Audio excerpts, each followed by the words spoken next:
Recently had the pleasure of viewing this feature, an Argentinian title known as Electrophilia. I'd read of it as a film being screened as part of a Spanish film festival here in Sydney. I'd previously seen Julio Medem's newest film, 8, as a result of this festival. I've lately been browsing a terrific website called Flix. Allow me to plug it at no benefit to myself. Flix will tell you everything playing at a cinema in your radius over the next few days or so.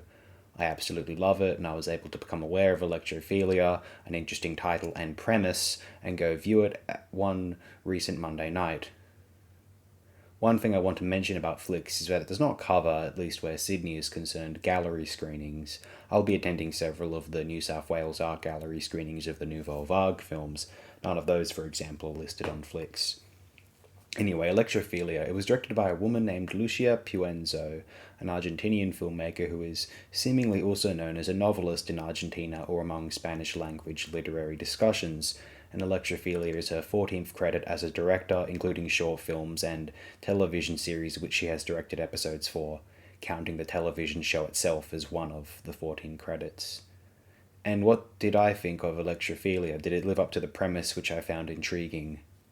It did. It was a very fascinating film. One is not surprised learning that its director is also a novelist, as they attempt to consolidate the purpose of the film or the film's narrative first before composing creative, written excuses for visual dynamics. Through her premise here, a younger woman wakes up after being in a coma. She was struck by a bolt of lightning and begins to realize she has developed unusual powers as a result of that incident, meeting up with, or they track her down rather, a group of people who also experienced this incredibly unique phenomenon.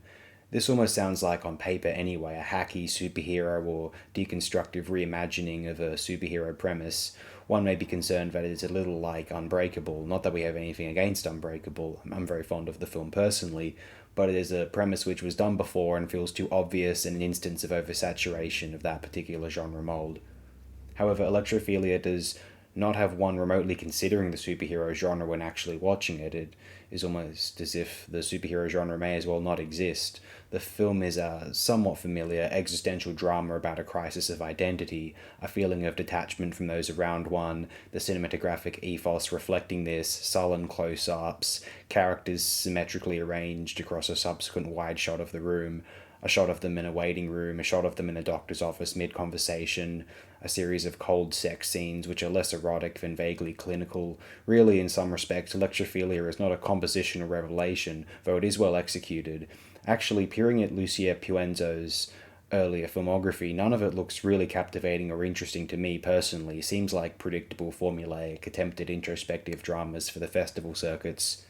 However, Electrophilia's premise, how it is manifested in the general aesthetic of the photography and frames, how it motivates the narrative and justifies, energizes, the perhaps cliched approaches of solemn drama fare for the festivals, how it feels like an Ursula Guin take on a Borges short story, or how it just manages to be unique and original enough to warrant or inspire a feeling of captivation and fulfillment when viewing the film. It results in the film standing tall above the other peers of its breed creatively that don't have an intriguing, fantastical, genre-esque metaphor to explore more complicated or distinct ideas than the wannabe social realist or lived-in drama trivialities which assault the festival selections, at least here in Sydney. Electrophilia was a very worthwhile cinema experience, really happy that I went and saw it. If you happen across it and you are interested, go and check it out. It deserves a bit more attention than it has otherwise received. I feel as though films which attempt to ever so slightly step outside the mold and try to explore via imaginative, narrative, or compositional cinematic means newer ideas or pathologies emerging in a developing or alternate world, they tend to quite enchant me if done right, and Lucía Puenzo with Electrophilia did very right in my view. Very much recommended here on the AOD. Thank you all, and have a tremendous night. I wish you all great happiness and peace.